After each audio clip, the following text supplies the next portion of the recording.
Hey, it's Soul with another video, and today I want to talk about some big housing changes from last week that's got a lot of people talking, and we're going to give some as-is feedback and commentary, which means it's mostly negative. Oh boy. Please like this video, subscribe for more WoW coverage, and catch me where I'm live.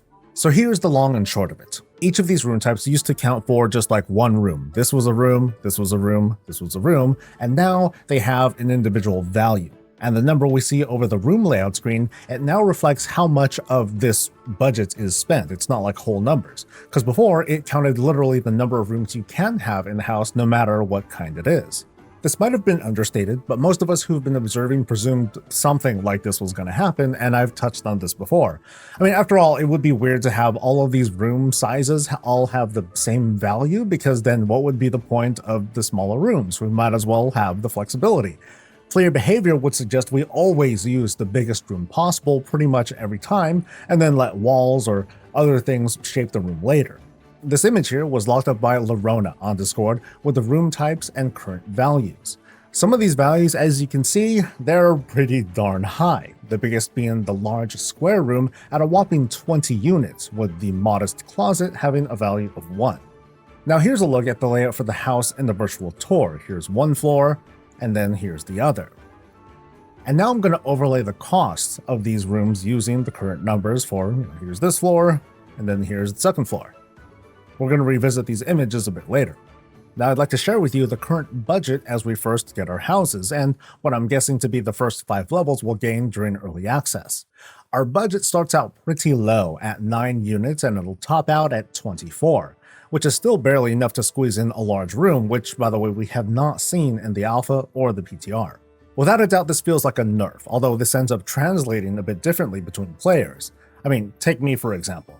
I noticed this change a week ago, and it barely registered in my head at the time. In fact, I even discovered this during a stream, and I was like, oh, okay, that's different. And I immediately started playing with the new budgets with very little additional commentary.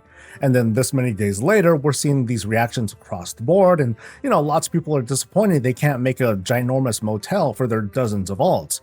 Plans are ruined or they're massively altered, and trust in the devs is shaken. As a creator, I also feel bad too. I mean, I told you all what I saw and what's capable. I got people excited, and now we're in that development process, and I gotta report to you these ongoing changes, the roller coaster of emotion and all that. Although I'm not quite dooming just yet. There are unconfirmed conversations out there that these numbers are not final. Something could change, like the room values, or the starting budget, or how much budget we get per level. We also have no clue how high our housing levels can go. I think we only have data leading up to what I think are the early access numbers, and it could be some time before data miners discover the rest of the housing levels in a future build. For now, let's go back to the virtual tour, where we have a medium room, a stairwell, and a T-shaped room on this first floor. Now, many of us, myself included, have counted rooms as, rooms. Like, hey, this room's going to be for my main, this one is for my favorite alt, and so on and so forth. Maybe we'll in fact still do that, and maybe we'll realize this is actually more space than what we need, and we'll carve out other spaces in these rooms, or even merge some of our original plans based on like the materials and the imagination we have. The demo makes use of almost every inch of space in this medium room, and even carves out 2 spaces for like a kind of pantry and a behind the counter sort of area. Here on the right is a pure facade. In fact, from the layout, we can sort of identify where there's supposed to be a door, followed by a kind of a short hallway before it leads to this T-shaped room, which seems to do a fine job of looking like a proper room with plenty of space for extras. I'm mostly pointing out other examples where we might be overestimating our room needs with what's available or even reasonable. But anyway, back to the room budgets though. With such a large budget difference between the medium and the T-shaped room, I'm mostly hoping the cost of square rooms gets knocked down a bit, or maybe a lot more. I get that the square rooms offer the most flexibility out of all the rooms between space and being able to expand in any direction, but the budget is just way too high. And there might be spaces we want to carve out that ask for like this size of room, but we don't really need to use all of that space. If we go upstairs, we see a great example of this. So hey, thanks Blizzard. At the center of the second floor is a large room, and dude, it is pretty large when you look at it next to the medium-sized rooms and stairwells, which look very small in comparison. It's actually kind of crazy that the large room is only 20 compared to the 12, meanwhile the stairwell rooms to the north and south are cheaper. I'm just spitballing a number out there, but the medium room budget, maybe that could be brought down to like 8 or 9. But anyway, we're here to look at the big bad 20 sized room. Notice how only maybe half the real estate of the room is actually being used. So it's more like a glorified plus-shaped room with these very cool nooks for displays and transition hallways. I mean, really, this could have been redesigned to use the large octagonal room and still achieve mostly the same effects with a lower budget.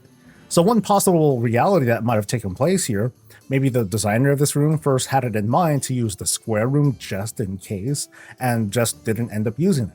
What sucks, and this is going to be a reality that a lot of people run into, is that if the designer runs into budget issues, they probably won't be able to simply change the square into an octagon with a click and then get some of that budget back.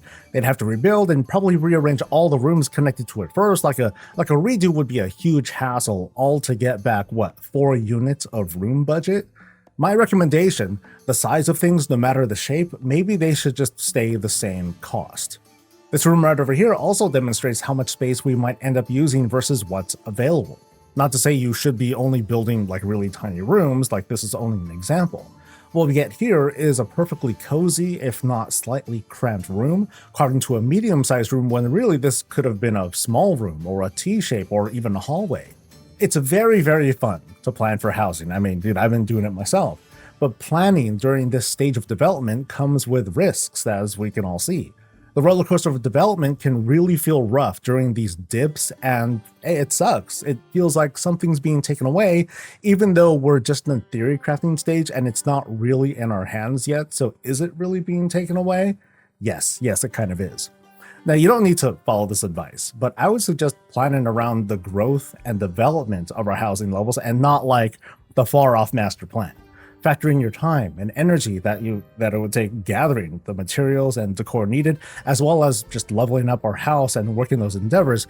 We don't even have a full scope of that, and that's probably a process that'll take months or probably more. I guess I'm saying for now, just plan for day 1 of housing first, whether it's like early access or the general launch. I do also suggest share your thoughts in the comments. Let the devs know how you feel about these budget changes as you see them. And hey, stick around as we learn more, and maybe this time I'll actually report it as I see it. Stay safe, stay healthy, and stay breezy.